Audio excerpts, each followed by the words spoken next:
Hello everyone, welcome to Dynamic Study. तो आज की क्लास में हम डिस्कस करने वाले हैं ह्यूमन रिसोर्स मैनेजमेंट क्विज 42 और आज का जो टॉपिक है हमारा वो फैक्ट्रीज एक्ट है।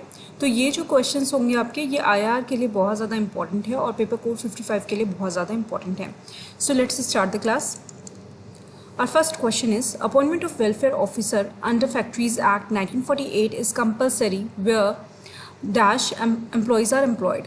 अगर हम फैक्ट्रीज एक्ट 1948 की बात करें तो इसमें कौन से प्रोविज़न में बोला गया है कि वेलफेयर ऑफिसर हमें अपॉइंट करना होता है और कितने नंबर ऑफ़ एम्प्लॉयज़ वहाँ पर होने चाहिए। तो मतलब यहाँ पर आपको बताना है कि कितने नंबर ऑफ़ एम्प्लॉयज़ की रिक्वायरमेंट होती है।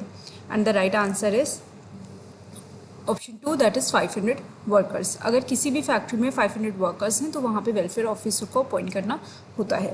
Let's move forward. Which section of the factories act deals with the appointment of welfare officer. अब आपको यहाँ पर सेक्शन बताना है कि किस सेक्शन में ये प्रोविजन दिया हुआ है कि फैक्ट्रीज एक्ट में हमें वेलफेयर ऑफिसर को अपॉइंट करना होता है। तो ऑप्शन है आपके section 45, section 49, section 51 and section 55 and the right answer is section 49। Let's move forward. Question number 3. Crèche is mandatory under the Factories Act where workers are employed. Creche service जो होती है, creche की जो सुविधा होती है ये कब मैंडेटरी कर दी जाती है फैक्ट्रीज एक्ट के अकॉर्डिंग। ऑप्शन है आपके 45, 100, 30, 250। कितने वर्कर्स होने चाहिए? तो राइट आंसर है आपका option third that is 30 workers अगर वहाँ पे हैं तो आपको क्रेच की फैसिलिटी देनी होती है। Let's move forward. Question number 4. According to the Factories Act, canteen is to be provided if engaging employees more than dash persons। Canteen की जो सुविधा है ये कब प्रोवाइड करनी होती है अकॉर्डिंग टू फैक्ट्रीज एक्ट? तो ऑप्शन है आपके 250, 230, 300 and 275 and the right answer is 1 that is 250। 250 अगर एम्प्लॉयज़ हैं किसी फैक्ट्री में तो उनको कैंटीन की सुविधा अपने एम्प्लॉयज़ को देनी होगी।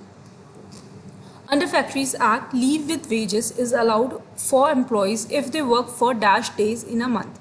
अगर हम फैक्ट्रीज एक्ट की बात करें तो लीव विद वेजेस कब अलाउ होता है एम्प्लॉयज़ को? तो ऑप्शन हैं आपके 15 days, 25 days, 20 days and 28 days and the right answer is 20 days. अगर किसी ने भी एक मंथ में 20 डेज काम किए हैं तो वो लीव विद वेजेस ले सकता है।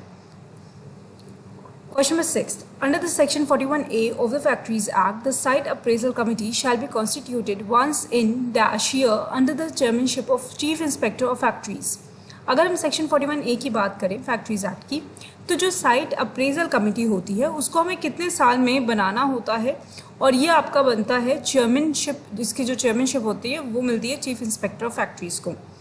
तो राइट आंसर है आपका ऑप्शंस पहले देख लेते हैं। 1 in 5 year, 1 in 2 year, 1 in 3 year and 1 in a year।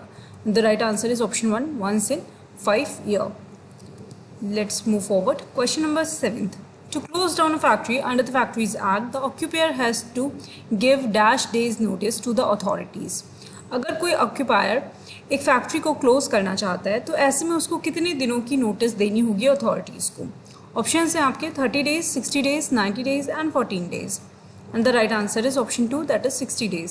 60 days की एटलीस्ट नोटिस उसको देनी होती है। Question number 8. According to the Factories Act, no woman shall be required or allowed to work in any factory except between the hours।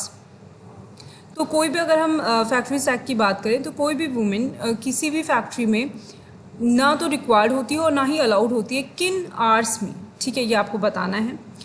तो अब okay, सो right answer है option 1 that is 6 AM to 7 PM। मतलब यहाँ पे हमने accept पूछा है, यहाँ पे ध्यान दीजिएगा, एक्सेप्ट पूछा है कि कितने आवर्स के अलावा, ठीक है।